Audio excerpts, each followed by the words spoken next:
এটা ভিডিও করে না করে রংপুর মহানগর পুলিশ, বিশেষ করে রংপুর মহানগর ডিবি পুলিশ আমাদের কমিশনার স্যারের নির্দেশে এবং নেতৃত্বে যে শহরের মধ্যে যে সকল অসামাজিক কার্যকলাপ এবং আইন বিরোধী কার্যকলাপ চলছে সেগুলোর বিরুদ্ধে অভিযান চালাচ্ছি। তা এরই ধারাবাহিকতায় আজকে আমরা শাপলা সিনেমা হল, যেটা শাপলা টকিজ, সেখানে একটা অভিযান চালাই। আমাদের কাছে আগে থেকেই তথ্য ছিল যে সেখানে বিভিন্ন ধরনের অনৈতিক কার্যকলাপ চলে। বিশেষ করে স্কুল কলেজের মেয়েরা বা ছেলেরা এখানে আসে এবং তারা বিভিন্ন অসামাজিক কার্যকলাপে রত থাকে।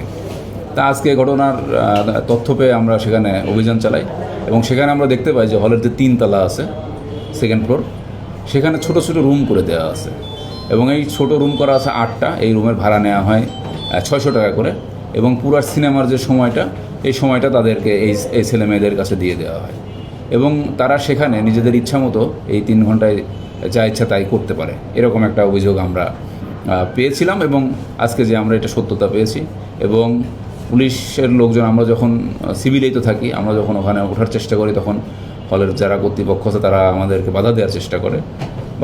তাদের বাধা অতিক্রম করে আমরা যাই এবং সেখানে আমরা হাতে নাতে মানে অফসিন অবস্থায় অনেককেই পাই। তাৎক্ষণিকভাবে আমরা তাদেরকে অ্যারেস্ট করি, আটক করে নিয়ে এসেছি। এদের মধ্যে স্কুল কলেজের ছাত্রীও আছে, অনেকে মাইনরও আছে। তা আমরা 19টা মেয়েকে পেয়েছি, তারা সেখানে এই অবস্থায় ছিল এবং 16টা ছেলেকেও পেয়েছি। এরা সবাই কাপল অবস্থায় ছিল, জোড়ায় জোড়ায় ছিল। আর সিনেমা হলের কর্তৃপক্ষের 2জনকে আমরা পেয়েছি, যাদেরকে আমরা আটক করেছি। তো এখানে একটা অভিযোগ উঠতে পারে যে আমরা আসলে সিনেমা হলে অভিযান করেছি কিনা। আসলে এটা সিনেমা হলের বা সিনেমার বিরুদ্ধে কোনো অভিযান না। এখানে সিনেমা হলে এই যে অনৈতিক কার্যকলাপগুলো চলছিল, যে তাদেরকে একটা বিশেষ পরিস্থিতির সৃষ্টি করে দেওয়া হয়েছিল যে ছেলে মেয়েদের অবাধ মেলামেশার, তো এইরকম একটা বিশেষ পরিস্থিতির বিরুদ্ধে আমরা অভিযান করেছি। তা আপনারা চিন্তা করতে পারেন যে একটা সিনেমা হলের 3 তলার মধ্যে ছোট ছোট রুম করে দেওয়া হয়েছে, সেখানে বিছানার ব্যবস্থা করে দেওয়া হয়েছে, এই ধরনের একটা অনৈতিক কার্যকলাপ সেখানে চলছিল। তাই আমাদের অভিযানটা ছিল হচ্ছে এইরকম সিচুয়েশনের বিরুদ্ধে।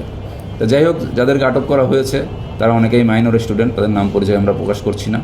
তাদের বিরুদ্ধে আইনগত ব্যবস্থা খুব বেশি নেওয়ার আমাদের সুযোগ নেই বা নেই। আমরা তাদেরকে গার্ডিয়ান বা অভিভাবকের মুচলেখায় দিয়ে দিব এবং এই সিনেমা হল কর্তৃপক্ষ যারা আছে তাদের বিরুদ্ধে আমরা আইনগত ব্যবস্থা নেব।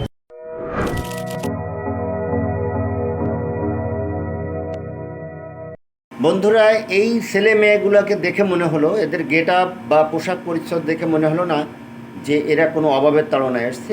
এদের জাস্ট স্বভাব খারাপ হয়ে গেছে, সেই জন্যই ছেলে মেয়েগুলো আসছে। তবে ছেলে মেয়েগুলো সবার মুখ দেখানো উচিত ছিল, কারণ এদের লজ্জা দেওয়া উচিত, এদের অভিভাবকদের দেখানো উচিত যে তোমার সন্তানরা কোথা দিয়ে কী করে বেড়াচ্ছে।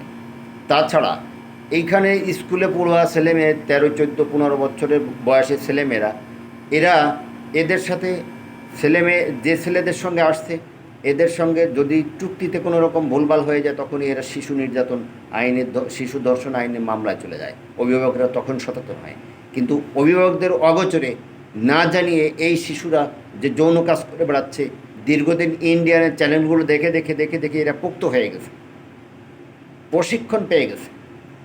এদেরকে বন্ধ করা উচিত, অতি দ্রুত অভিভাবকদের সচেতন হওয়া দরকার।